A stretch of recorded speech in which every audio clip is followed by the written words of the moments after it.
So guys, I am just going to basically talk to you about my peak week this week, and I might throw up some images from some of my practicing my posing routine.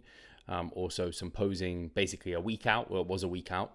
I trained with my client Jack Rayner and had a fantastic time doing that, and Gordon has recorded that, and that will come out as a vlog.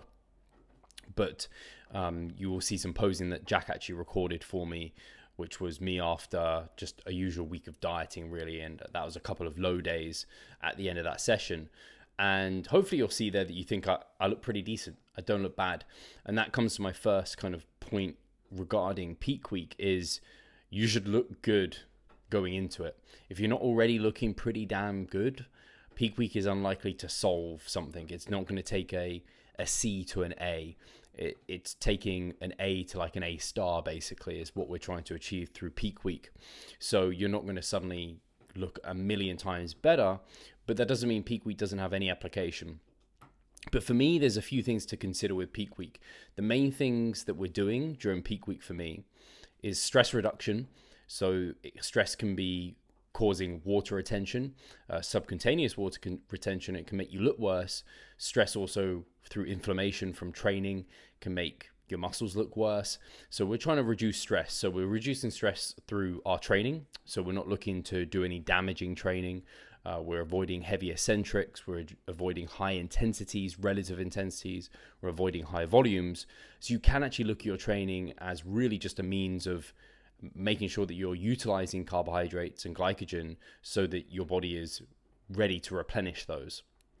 So you're using, if you don't use a certain muscle, when you're trying to load it, you won't get the upregulation within that muscle for carbohydrates to be stored. Likewise, if you're sore, actually, you can't store muscle glycogen effectively because the damage is preventing that. So you want to make sure it's like a pretty light, easy deload and nothing crazy either there. You don't want to put in anything novel that's going to create damage. You don't want to suddenly change your program completely. So training is really, again, a bit like a deload. You're also getting stress reduction, hopefully through maybe a bit more time to put towards sleep. Stress reduction, you're not in the gym for as long. You maybe can change your priorities that week and put a bit of a higher emphasis on sleep and some downtime. And then you're also increasing carbohydrates most of the time, and carbohydrates are great for reducing stress just on their own anyway. People will often go to carbs because they are stress reducing. So you have that factor coming in, also removing or reducing the calorie deficit completely for that peak week. That'll reduce stress a lot. The other thing we're doing is basically replenishing substrate. So glycogen, obviously, we're going to be very glycogen depleted when we're training hard, when we're in a calorie deficit and carbohydrates are limited. Our muscles are going to be kind of ready and waiting to take a bit more glycogen to be fuller, and you can store quite a lot of muscle glycogen. And so we're going to be refilling those stores. And I kind of think of it like a bucket. We're looking to just fill it to the top, near to the brim, and not spill over, because we don't really want to be spilling over. And there's many methods. You can front load, back load, mid load, progressive linear load for your carbohydrates. There's a lot of different choices. The good news is a lot of competitors use refeeds, and I do generally think it's a good idea to be able to have some refeed data, or at least some diet break data, to kind of know how many carbohydrates you can take, and how do you respond. Do you look very soft when you initially load carbs, or do you look pretty hard? How many days after your refeed days or your diet break does it take for you to look your best? Do you ever spill over, or do you ever look full? That can be really valuable data, but you want to be really gathering a lot of data during your actual peak week. So I'm taking morning photos, or video rather, and then post-workout ones as well. And I will start, as I get closer to the show, getting a few in the evening, or at least assessing my physique in the evening, just to see how I'm looking. And in the evenings, if you're nice and full, you should look a bit soft. If you're looking dry, rock hard in the evenings, you're going to wake up basically pretty flat. So you should be waking up a little flat, and so then you pump up, hydrate, and you're looking pretty full again. So if in the evening you're looking a bit spilled over, you're probably going to look pretty good the next day. But that's later within the peak week, or rather closer to the show, that's what we're looking at. So people often talk about fat and fat loading and the intramuscular triglycerides. I'm not convinced that's something that naturals have to worry too much about. I think it's another variable that if you don't test, it's a lot of fats that you might be trying to load. It's another variable that's just changing that I don't like to change. Same with fluids. I think as a natural, again, if you're peeled, if you're very lean for your competition, you're not holding a lot of subcutaneous water, so I don't see the need to really manipulate sodium and water very much leading into peak week. So as you're going to gather, I like to keep as many variables the same as possible. Training is pretty much the same, just less.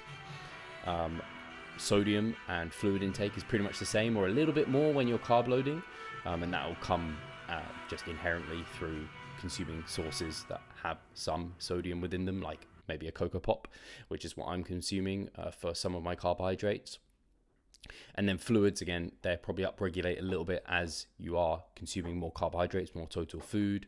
Probably find you want to drink a bit more, probably within a liter though of your usual intake. So I typically have 4 liters a day when I load into like 500 grams of carbs, which is close to double my usual intake. I get close to 6 liters, but 5 liters, and that's from monitoring that in the past. And you should have this all monitored at least a couple weeks out before your peak week.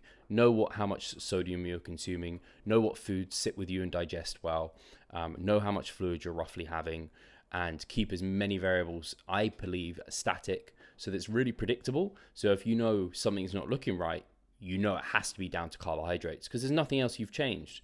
Nothing else, there's no big variables that are causing swings to homeostasis. So it should just be a case of just being able to monitor and adjust carbohydrate intake, which I think is really, really stress reducing and simplifies the whole process as well, because I think you can end up making it needlessly complex.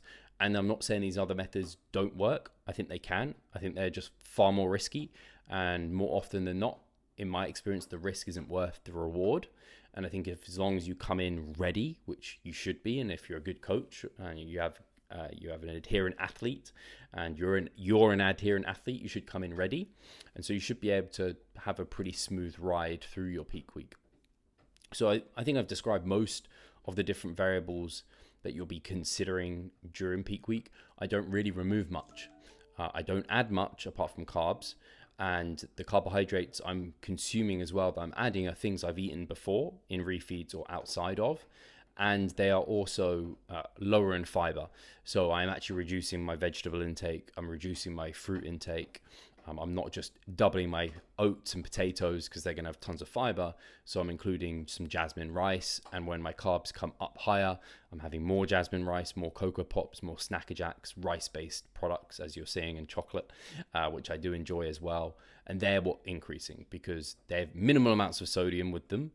And they are also all very easy to digest with minimal amounts of fiber. So they work perfectly in that context. And I keep the rest of my diet. I still have some oats. I still have some potato. I still have some fiber. But I'm just keeping it the same, if not lower, than my usual intake. And if I'm finding digestion's a bit off, then maybe I can reduce my fiber even more the day or 2 days prior, which should be plenty of time to really help limit the amount of bloating that you're going to suffer on show day. And then show day, which hopefully we'll get some footage of that and I'll do some filming. Really, the only things that are going to really have a big impact on that day are sodium and fluids, because in a short period of time, carbohydrates aren't doing much. They take 24 hours to 48 hours to assimilate and digest. So unless you're having some very fast-acting carbohydrates and you're on later in the day, you're simply not going to see the impact of those on your physique. You might see the sodium impact of them. You might see the fluid that you're consuming with them. Like people have a burger or something. There's a lot of sodium in that. They drink a lot of fluid with it. But mostly, if you're peeing clear and you're looking pretty full, you're in a good spot. If you're looking a bit flat and maybe you're a bit dehydrated and your pee is not clear, then you probably want to drink a bit more and have a bit of salt. And if you're peeing really clear and peeing a lot and you're worried that you're flattening out a little bit, then you want to have some fluid but with plenty of salt and sodium. But if you keep your salt and sodium pretty much the same as what it's been, and you keep your fluids the same, and you follow a normal day where you normally look good, show day shouldn't be too stressful either. You just kind of follow a normal low day. That's the way I like to really plan it. So hopefully that's given you some insights into this week. I'm feeling very happy about this week and the way things are likely to go. feeling much more relaxed and chilled versus my previous peak week, which I was much more nervous for. I don't know why. I think it was just because it was the first one. And I'm excited to step on stage again with the UK DFBA, a federation I've competed with twice before, and I really like the federation. I like the people who are behind the scenes and running it. I think they do a great job. Not to say the BNBF didn't. That was my first experience with them. I've got a lot of experience with these guys, and I'm excited for the show, and we'll see what I can bring. And then I've got plenty more weeks to bring out even more detail, and I've got more to give. I'm excited for it. So guys, thank you for tuning into this vlog. Sorry it was a bit of a deadbeat, boring one. I just have a busy time at the moment. I have plenty of competitors stepping on stage, which takes lots of time, and some just life events that have meant that it's taken me away from being able to produce as much content this week.